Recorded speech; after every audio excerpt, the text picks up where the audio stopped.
dalka Allah noo hagaajiyo amiin ummadda Allah noo hagaajiyo amiin dhaawacina Allah bogsiiyo saraakiishina Allah dhowro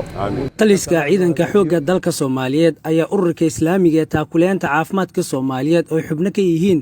hay'adda culimada dhaqaatiirta ganacsatada bangiyada iyo xubno ka tirsan dawladda Soomaaliya ka gudoomay deeq isugu jirta xoolo nool raashin lacag taasi oo ay ugu talagaleen askarta ku soo dhaawacmay difaaca qaranka ee ku jira isbitaalka xoogga dalka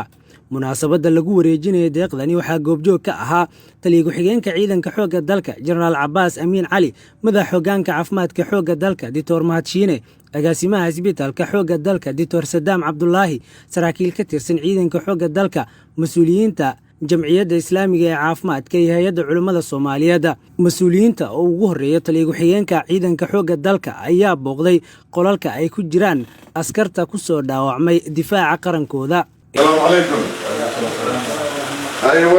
intaasi kadib waxaa deeqdii loogu talagalay bukaanada ku jira isbitaalka xoogga dalka ka gudoomay ururka islaamiga ah ee taakuleenta caafimaadka agaasimaha isbitaalka xoogga dalka Dr. Sadaam Cabdullaahi Cusmaan gudoomiyaha jamciyadda islaamiga ee taakuleenta caafimaadka Soomaaliyeed Professor Maxamed Cali Ibrahim oo halkaasi ka hadlay ayaa sharaxaad ka bixiyay deeqda ay soo gaarsiiyeen askarta u dhaawacmay qarankooda ee ku jira isbitaalka xoogga dalka wuxuuna intaasi ku daray inay qayb weyn ka qaadan doonaan dhismaha isbitaalka xoogga dalka annaga waxaan ka soconnaa jamciyadda la yiraahdo ama ururka islaamiga ee taakuleynta caafimaadka Soomaaliyeed maanta waa ziyaaradii ugu horeysay aan nimaado isbitaalka militariga ah waxaana jecelnahay insha Allah taala wixii aan ka qaban karno ama wadanka gudihiisa ama dibadiisaba inaan maartay aan u soo raadino si loo dhiso maxaa yeelay isbitaalkan wuxuu ahaan jiray calaamad weyn oo maxaan ku yiraahdaa lagu yaqaano militariga Soomaaliyeed madaxa hoggaanka caafimaadka xoogga dalka Soomaaliyeed Dr. Mahad Cabdullaahi Nuur Mahadshiine oo goobtaasi ka hadlay ayaa waxa uu kaga mahadceliyay jamciyadda islaamiga ee taakuleenta caafimaadka Soomaaliyeed deeqda ay soo gaarsiiyeen askarta dhaawacyada ah ee ku jira isbitaalka xoogga dalka runtii farxad ay noo tahay iyo dhiirigelin in maanta ay soo boqdeen isbitaalka ayagoo danaynayo inay garab istaagaan ciidanka xoogga dalka Soomaaliyeed